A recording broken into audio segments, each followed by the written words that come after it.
తిరుపతి పల్లె వీధిలో వైసీపీ కార్యకర్తలు ఓటుకు 5,000 రూపాయలు పంపిణీ చేశారని మాజీ కేంద్ర మంత్రి చింతామోహన్ ఆరోపించారు. యథేచ్ఛగా నగదు పంపిణీ చేస్తుంటే జిల్లా ఎన్నికల అధికారి ప్రవీణ్ కుమార్ ఏం చేస్తున్నారని ప్రశ్నించారు.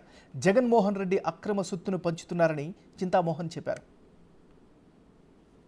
నిన్న తిరుపతి పల్లె వీధిలో సాయంత్రం 6 గంటల నుంచి 10 గంటల వరకు ఒక్కొక్క ఓటర్కి 5,000 రూపాయలు ఇవ్వడం జరిగింది.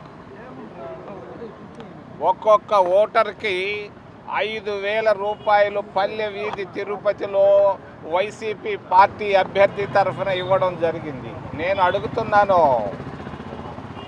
ఈ డబ్బు ఎక్కడి నుంచి వచ్చింది? మీకు 5,000 రూపాయలు ఒక్కొక్క ఓటర్కి ఇచ్చే డబ్బు మీకు ఎక్కడి నుంచి వచ్చింది?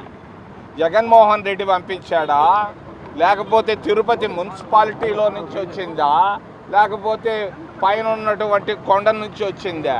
జవాబు చెప్పాల్సిన అవసరం ఉంది. నేను అడుగుతున్నాను రిటర్నింగ్ ఆఫీసర్ని ప్రవీణ్ కుమార్ని ఏలెత్తి చూపించి అడుగుతున్నాను, నువ్వేం చేస్తున్నావు? డబ్బు పంచుతా ఉంటే మోడల్ ఎంసీసీ అంటావు. 5,000 రూపాయలు పల్లె వీధిలో సాయంకాలం 6 నుంచి 10 దాకా పంచారు ఓటర్లకి. దీన్ని నువ్వేం చేస్తున్నావు? చచ్చిపోయావా, బతుకున్నావా? ఎలక్షన్ కమిషన్ ఇండియాలో అవసరమా అని నేను అడుగుతున్నా. ఎక్కడిది డబ్బు?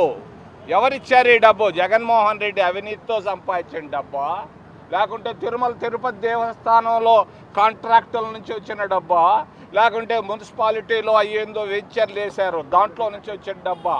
చెప్పాల్సిన అవసరం ఉంది. For more videos like this, subscribe Big TV channel.